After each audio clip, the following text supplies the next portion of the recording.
What if your biggest business decision was based on a future that never happened? In 1970, Shell Oil did something unusual.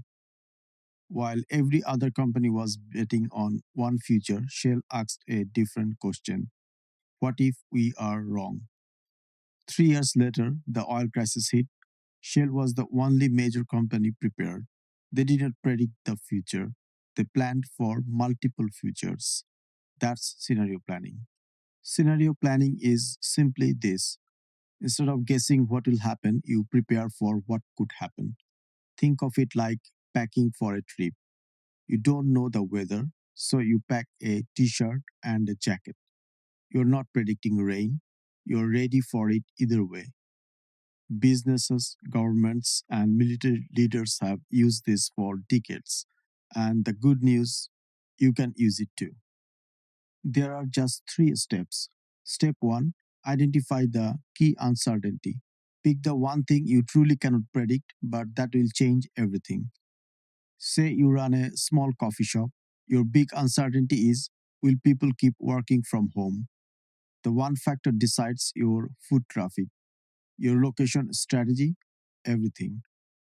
Step 2: build 2 or 3 contrasting scenarios, not best case and worst case. That's too simple. Instead, think different cases. Scenario A: remote work stays popular. People want cozy neighborhood cafes. You open a second location near a suburb. Scenario B: offices come back. Your downtown spot gets packed. You invest in faster service and mobile ordering. Scenario C: hybrid work takes over. Some days busy, some days quiet. You create a loyalty app to smooth out the highs and lows. 3 different futures, 3 different plans, all ready to go. Step 3: watch for signals. You don't just build these plans and forget them. You look for early clues about which future is actually arriving. Big tech companies announcing office mandates. That's a signal. A new housing development nearby. That's a signal.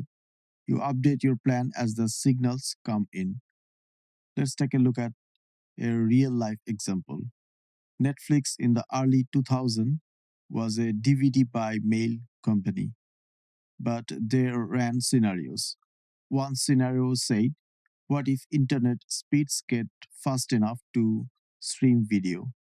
Most companies laughed at that idea. Netflix didn't laugh. They built a plan for it. When the signal arrived, they were ready. Blockbuster wasn't. We all know how that ended. Most people do scenario planning wrong. They build the plan, feel smart about it, and then never look at it again. Scenario planning isn't a document, it's a habit. You check your scenarios like you check the weather regularly and before you make a big move. Here's the truth about the future: nobody gets it exactly right. Not the experts, not the algorithms, not the smartest person in the room. But the people who win, they're not the ones who predicted correctly. They're the ones who prepared broadly.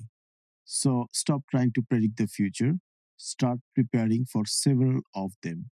Because the best time to build an umbrella is before it rains. Thanks for watching.